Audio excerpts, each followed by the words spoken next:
Welcome to the Tuscany Tavern. I am Bella Sterling and I will be your waitress.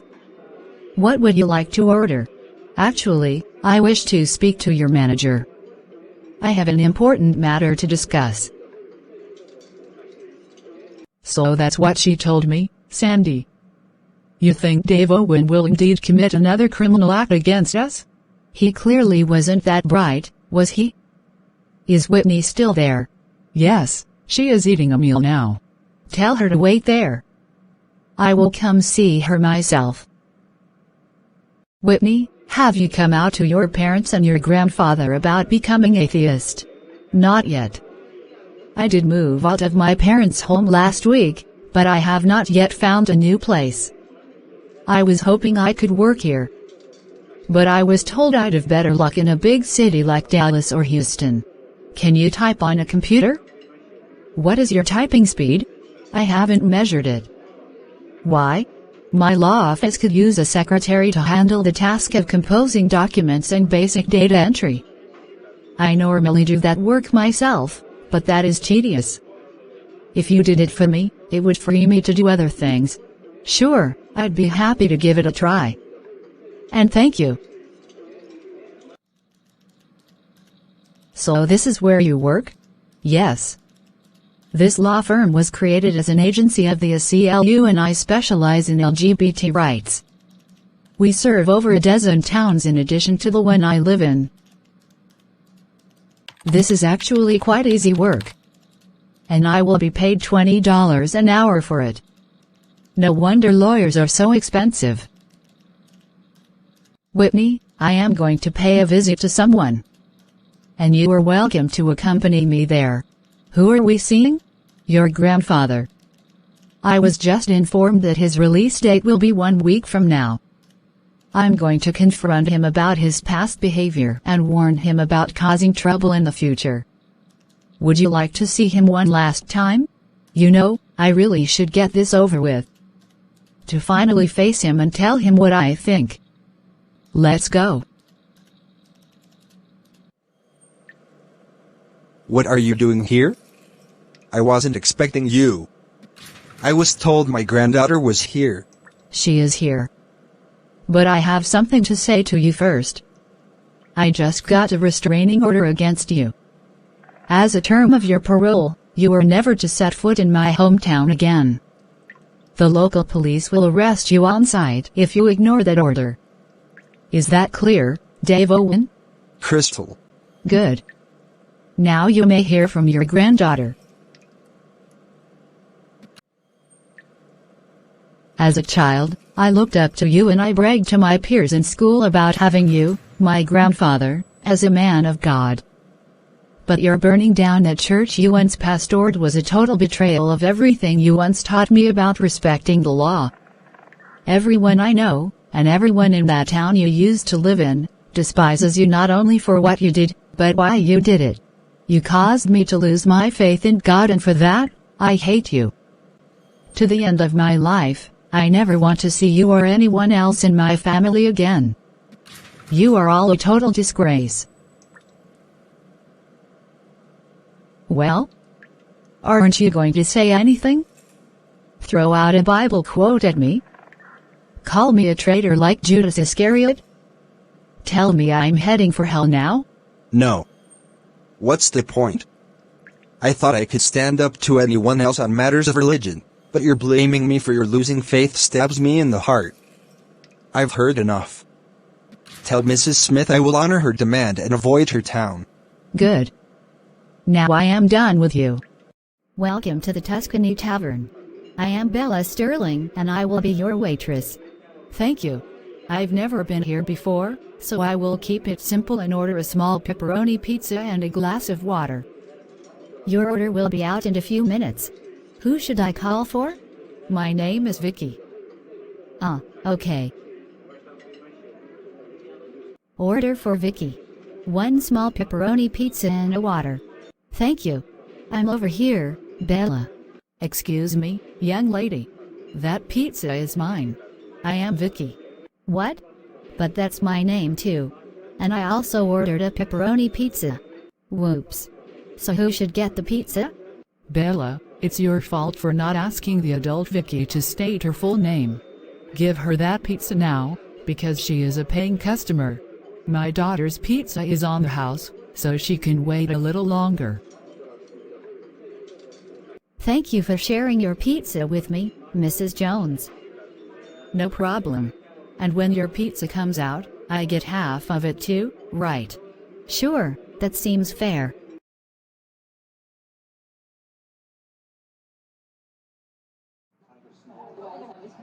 Thanks for joining me. You and Bella Flowers are such sweet people. I'm only sorry she will be graduating this year. Well, I have another year to go, plus, she and I now work together at the Tuscany Tavern, so we will see each other often. Neither of us plan to leave town. Hey, Vicky. Surprise! Paul, what are you doing here? I mean, it's great to see you, of course. Penny, this is my love partner, Paul Jenkins. Our English teacher is his aunt. I got transferred to this school, and I now live with my aunt as well, so you and I can see each other all the time. That's the good news. Wait, there is bad news too? Yes. My grandmother just died, so that's why I am here. My aunt and I are preparing to attend the funeral. Oh, I am so sorry, Paul. That must be hard, to lose a loved one and then suddenly have to move. We've been preparing for this over several months. Anyway, as long as I am with you, it's okay.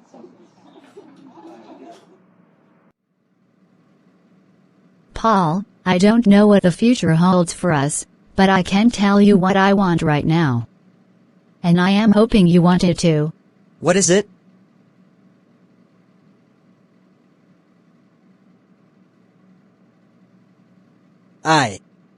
I'm not ready for that. Can you give me some more time? A couple of months, maybe.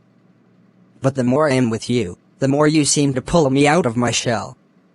I feel confident and free with you.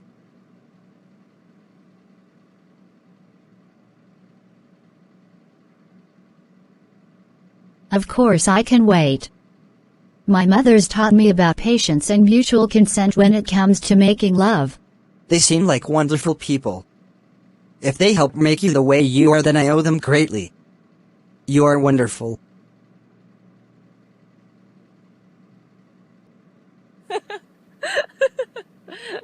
I am so happy I could burst.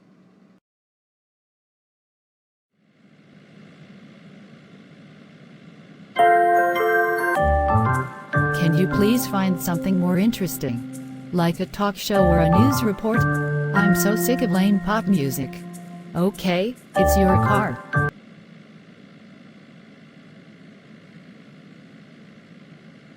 So once again, we find these socialists in Congress and the presidency proposing these grand ideas for how to improve the country, but they don't talk about how to pay for it. Be warned, it will come out of your pockets every April. Money you should have to spend on yourself they will take from you to buy votes from poor lazy people of color. Don't let those liberals get away with such theft. Oh God, he might as well start using the N-word and calling for slavery to be brought back, right? Turn that shit off. Okay. Who is that guy? And why is he encouraging people to be so selfish? I recognize that voice. That's Roosh Scumball. He once tried to be an actor in Hollywood, but after one too many of his movies bombed at the box office, he went into politics. And now he is a talk show host. He spits anti-liberal garbage every day while claiming to be a patriotic American. But if he had lived in the 1770s, he would have been a loyalist, opposing the American Revolution and praising the British king. He only champions freedom for white and rich people and is more than happy to throw others under the bus. And he is backed by a lot of rich and powerful corporations. What can we do to oppose people like him? We just need to remember the golden rule, do unto others as you would have done unto you. And that what conservatives like Scumbag want is a society in which people who are atheist, lesbian and black, like Lucy Sims, would be crushed under the boots of white, straight, and so-called Christian people. Hey, bitch, you are expected to work this field from sunup to sundown. If you don't work, you won't be fed. Got it? But I'm tired and my daughter is sick. Can't I take a day off to care for her? Please? I just can't imagine a world in which people are not free and equal to each other. Damn that Rouge scumbag and his bigotry.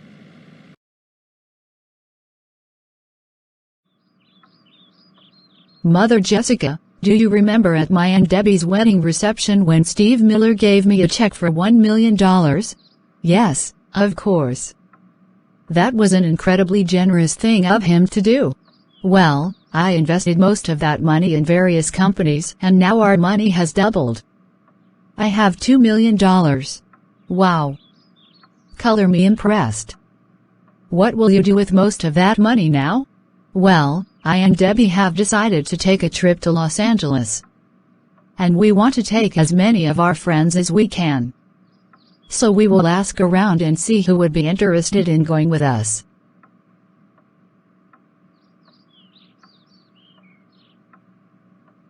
This is so awesome. Thank you for doing this for us, Debbie. Thanks to Carrie's investments and my modeling sessions, we are now able to live the good life. Just like we did after we got my father's fortune after he died. But this is even better since no one had to die. Well, Debbie, knowing some of that money came from the sweat of America's workers, shouldn't you and Carrie be donating to charities too? Of course. We made a huge donation last month to the ACLU and another one to the Unitarian Universalist Service Committee.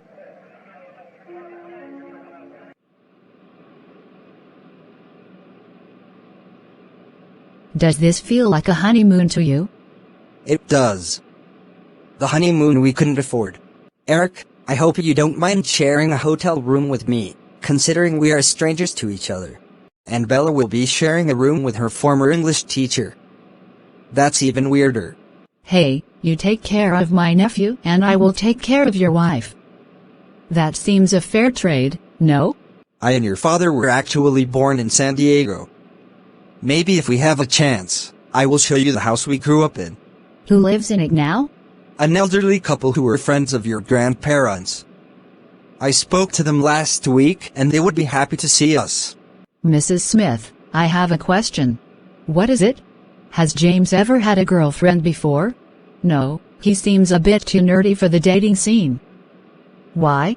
Well, he and I are friends on Facebook and when he learned we were going on this trip together, he asked me. Well,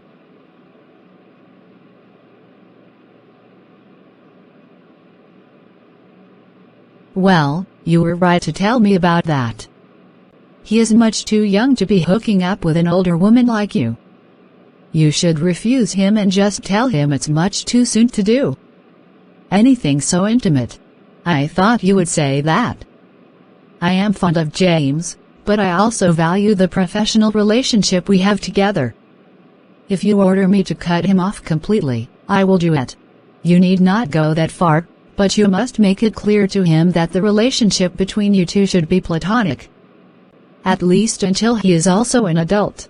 If anyone had told me a year ago I'd not only have an amazing boyfriend, but we'd be flying to Los Angeles together, I would have called them crazy. But here we are. I feel so blessed. Just seeing you so full of joy makes me so glad I and Jessica adopted you. We just wanted to make a difference in your life. And we did. Debbie, Carrie, and several others from the small Texas town they live in have gone to Los Angeles for a vacation. And greeting them on their arrival is Debbie, Carrie, you and the others made it.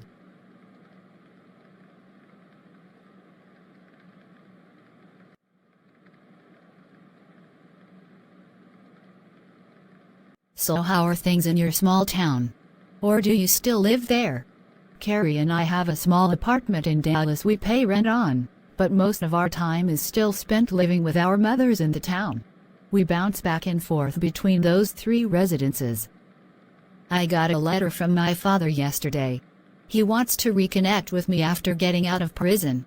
He now says his burning down our church must have been him being possessed by the devil.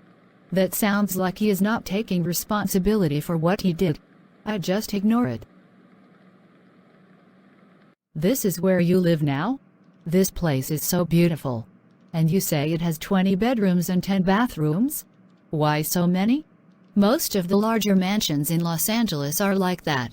But since I and my mother and brothers are the only ones who normally live here, we can offer the other bedrooms and bathrooms to you and your companions. No need for the expensive hotel rooms for most of you.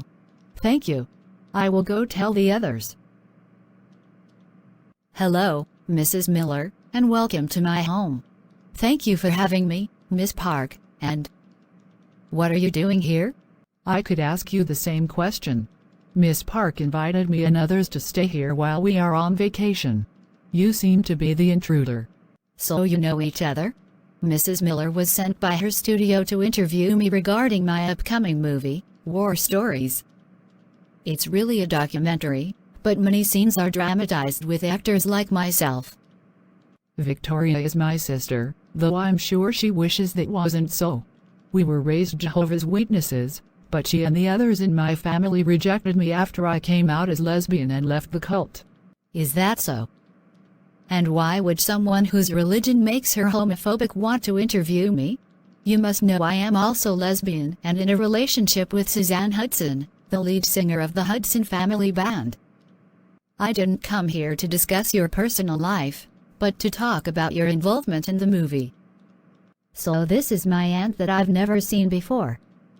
I'm your aunt? And who are you? I am Vicky, Lucy's daughter. Lucy, when did you give birth to this girl? I didn't see her the last time we met. That's because Jessica and I adopted her last year. But at least this girl has the right skin color, so isn't that better? I know that look. You find the very idea of LGBT couples adopting a child revolting, but that is your problem. It doesn't have to be mine. If your studio wants that interview with me, it will have to send someone else to do it. Now get the hell out of my house, you bigot. Debbie and Carrie are in Los Angeles for a vacation. And there they meet up with Carrie and Debbie, thanks for coming here.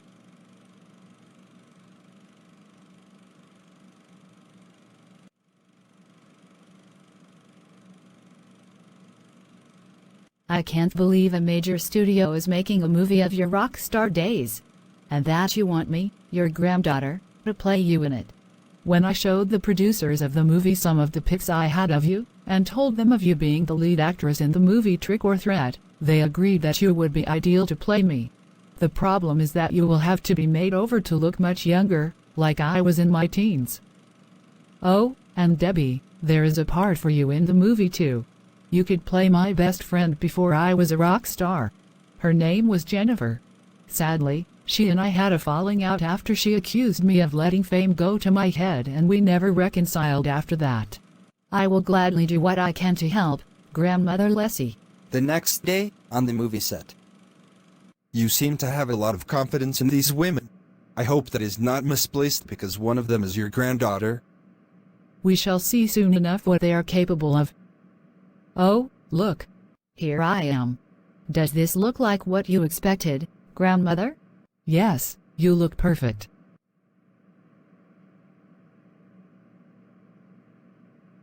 I sometimes wish I could have stayed that young and beautiful forever. Who says you don't look beautiful now? Did this Jennifer girl really look like this?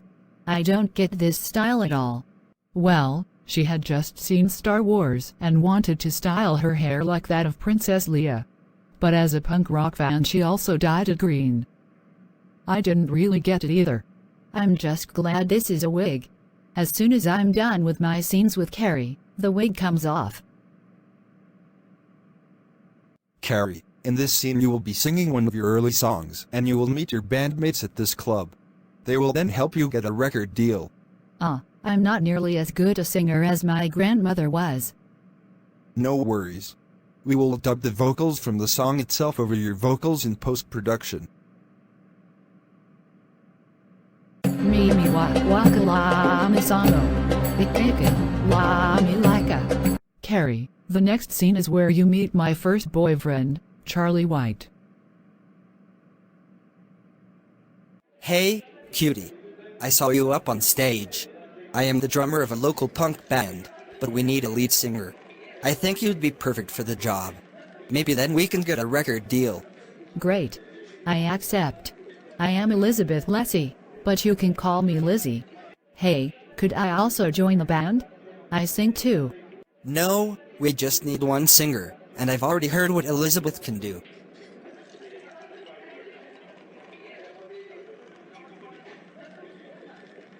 So that's what led to the end of your friendship with Jennifer, you getting in the band and not her too? Yes. Sadly, things between us were never the same after that.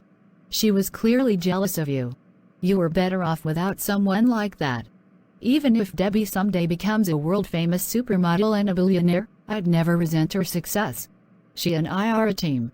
Her success is mine too, and vice versa. That's what loyalty is about. There, now I feel a lot better. Now it is time for the scene in which I confronted my boyfriend about his lies and cheating with me. This was when my life completely changed. Carrie and the actor playing Charlie White take their places and proceed with the scene. You lied to me. I thought you were close to my age, but you are 30. And you have a wife and a child with her. Why the fuck did you never tell me? Why should that matter? When we're on the road together, you are my girlfriend. And after the tour is over, I return home to my wife. I get the best of both worlds. Yeah, and how will your wife react when I tell her that I am pregnant with your baby, you asshole? So he was Martin's father? I hope you at least made him pay child support. Ironically, his wife and I later met and we became friends. And together we made damn sure he paid child support for both my child and that of his ex-wife. But he never wanted to see or talk to Martin. Did you ever consider having an abortion? Yes, but in the end I decided I did want to be a mother, even if I remained single. Over the decades, many other men went in and out of my life and I even got married twice. But even with all those others that abandoned me, Martin was always there for me. He proved to be the best thing in my life. And without Martin, I wouldn't be here. You clearly made the right choice back then. Thank you for having him. And that goes double for me, since Carrie completes my life. I feel like the luckiest girl in the world because of her. As Debbie and Carrie continue working on the movie about the early life and career of Carrie's grandmother, others in their vacationing group are dealing with their own personal issues. Penny, why have you asked us all to meet with you here in this room? You remember when you told me about your being raped when you were very little by your birth mother's boyfriends and clients? Well, I was myself sexually assaulted by a classmate a few years ago. And Bella, you told me about how the uncle of Eric tried to rape you in his cave in Kansas. Yes. But Eric and I fought him off and escaped. Well, imagine if all three of us had been raped or assaulted by a priest. I was raised Catholic, but I have read stories about children being molested by priests, and what was most shocking was that often the Catholic Church would do nothing to stop those pedophiles, instead moving them from one parish to another to enable them to assault more victims. And you can't dismiss this matter as just a few bad apples. I once read that if you have one bad cop surrounded by 10 other cops who don't reject their fellow cop, you really have 11 bad cops. And based on that argument, I have decided to resign from being Catholic as soon as I turn 18. I can't stay in the church, I won't marry in it, and I certainly won't raise my children in it. I won't risk them being sexually abused. I'm sorry, Bella, but I think Penny is right. The more I think about it, the more I want our kids to be raised in a different religion. There's just something about the very structure of the church that always bothered me, and it's this. How can an institution run by men that are supposed to be celibate supposed to tell married couples like us about being faithful to each other?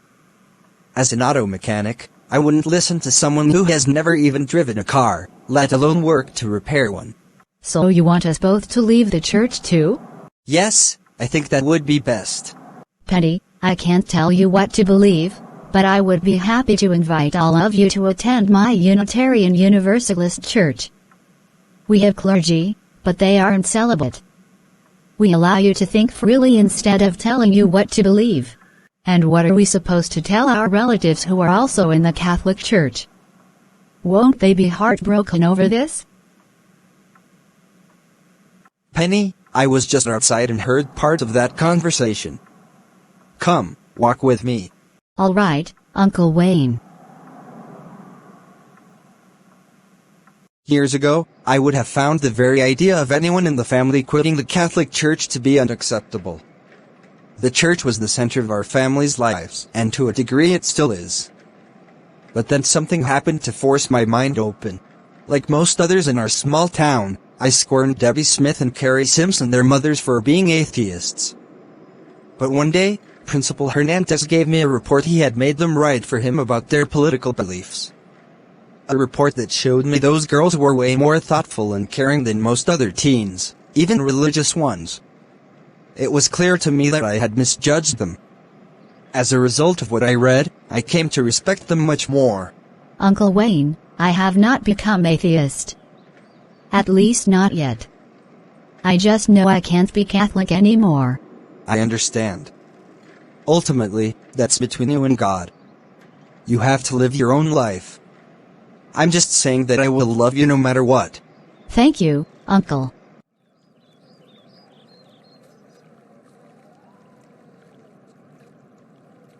James, Whitney Owen told me about your interest in her. May I ask why? You are only 17 and she is 5 years older. That is way out of your league. Mother, I try talking to most girls my age about the environment and about political and moral issues, and it's like talking to a brick wall. All they seem to care about is what's happening with their favorite celebrities. That kind of shallow crap always pissed me off. Whitney is enjoyable to talk with because she really seems to care about the issues. Just as you taught me to care. So I can relate to her. I see. Well, she doesn't need to be your love partner for you and she to work together on issues you both care about. I certainly have no objection to you and her being friends. Just respect each other's personal boundaries and both of you respect my opinions too, and all will be well. It is the final day of their vacation in Los Angeles, and Debbie, Carrie, and their friends are now going to Disney World. You really won them over to atheism instead of Catholicism? I never thought that would happen. I just told them about how deeply I was loved by our mothers and by the others at our church. Every time I go to that church, I feel happy. Anytime people question why a liberal religion like ours is needed, I could cite matters like this as reasons. People need to be loved and guided to know right from wrong.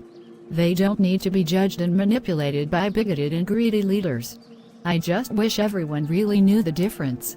Anyway, because of this, I am seriously thinking of becoming a UU minister. I seem to have a natural desire to help people with their problems and be a good influence to them. You should talk to Reverend Denton about what it takes to be a minister. But I can already tell you are a really smart and caring person. You have my endorsement. Roar. Roar. I'm going to eat you. Help. Someone save me. Here I come to save the day. Ugh, you got me. This place is actually fun. Mrs. Smith, are you thinking what I am thinking? What's that? That instead of me waiting for James to get older, we should encourage him to be with Penny. They are the same age and she could help him to lighten up a bit and he could be a good influence on her in turn. I agree. I talked with Wayne about Penny and he says Penny has been looking for a boyfriend for a while, but until this year her family was expecting her to settle down eventually with a fellow Catholic. But instead she is quitting the Catholic Church. I'm glad you are willing to let James go. To me, that proves you really care about what's best for him, just as I do. Oh, and you can call me Sandy from now on. I want to be one of your best friends, not just your boss. No. You are more like a replacement for the mother I lost when I rejected being a Baptist. I love you. I don't know what I'd do without you, Sandy. Thank you for saying that. Just hearing that from you makes me so glad to be alive.